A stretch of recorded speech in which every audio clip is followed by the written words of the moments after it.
అయోధ్యలో బాలరాముడి ప్రాణ ప్రతిష్టకు సర్వం సిద్ధం. మధ్యాహ్నం 12:29 ముహూర్తం. అయోధ్యకు చేరుకుంటూ ఉన్న ప్రముఖులు. ఉదయం 10:25 రానున్న మోదీ.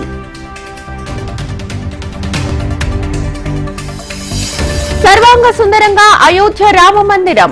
విద్యుత్ దీపాలంకరణలతో దగదగలాడుతున్న ఆలయం.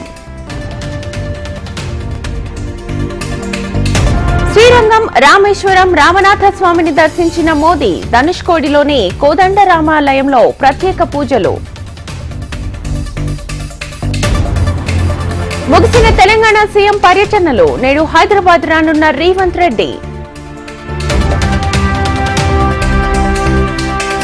సీసీఎల్ఏలో మూడోసారి భేటీ కానున్న ధరణి కమిటీ. సమస్యలపై పలు సూచనలు చేయనున్న కమిటీ.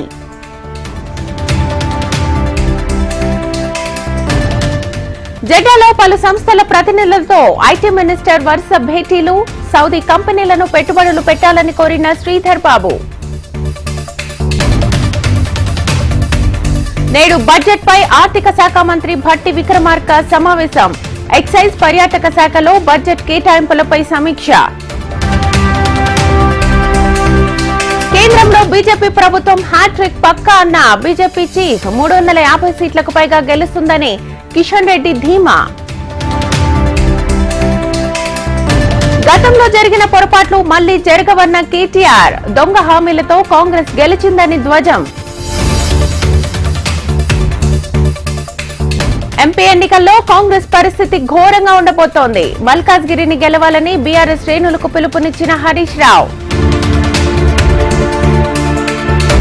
జనగామ జిల్లా పెంబర్తిలో వికసిత్ భారత్ కార్యక్రమం. పేదవాడి అభివృద్ధి కోసమే కార్యక్రమం చేపట్టామన్న కేంద్ర మంత్రి ఆర్కే సింగ్. అఖిల్ పహిల్వాన్ కేసులో వెలుగులోకి వచ్చిన కీలక అంశాలు. ఉద్యోగాలు ఇప్పిస్తామని యువతులకు వల వేసినట్లుగా గుర్తింపు. శంషాబాద్ ఎయిర్పోర్ట్ లో పట్టుబడ్డ 6 కిలోల హెరాయిన్. జాంబియా నుంచి వచ్చిన మహిళ అరెస్ట్. ఏపీపీసీసీ అధ్యక్ష బాధ్యతలు చేపట్టిన YS Sharmila. CM Jagan, TDP అధినేత చంద్రబాబుపై విమర్శల దాడి. దేశానికి బీజేపీ ప్రమాదకరమన్న ఏపీపీసీసీ చీఫ్ షర్మిల. ప్రత్యేక హోదా అంశంలో ఏపీని మోసం చేసిందని ధ్వజం.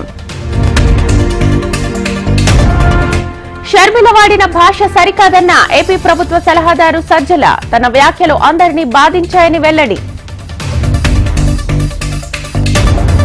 షర్మిల తీరుతో వైఎస్ అభిమానులు మనోవేదనకు గురయ్యారు. కాంగ్రెస్ తో ఆమె ప్రయాణం చరిత్రలో మాయని మార్చేనన్న అనిల్ కుమార్. తనపై వస్తున్న ఆరోపణలపై స్పందించిన మంత్రి జోగి రమేష్. తాను ఎప్పటికీ ప్రజలకు అందుబాటులో ఉంటానని వెల్లడి.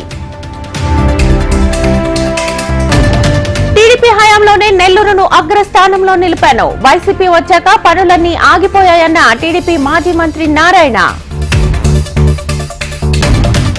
వైసీపీ పాలనపై మాజీ మంత్రి భూమా అఖిలప్రియ ఫైర్. శిల్ప కుటుంబం అరాచకాలు చేస్తున్నారని ఆగ్రహం.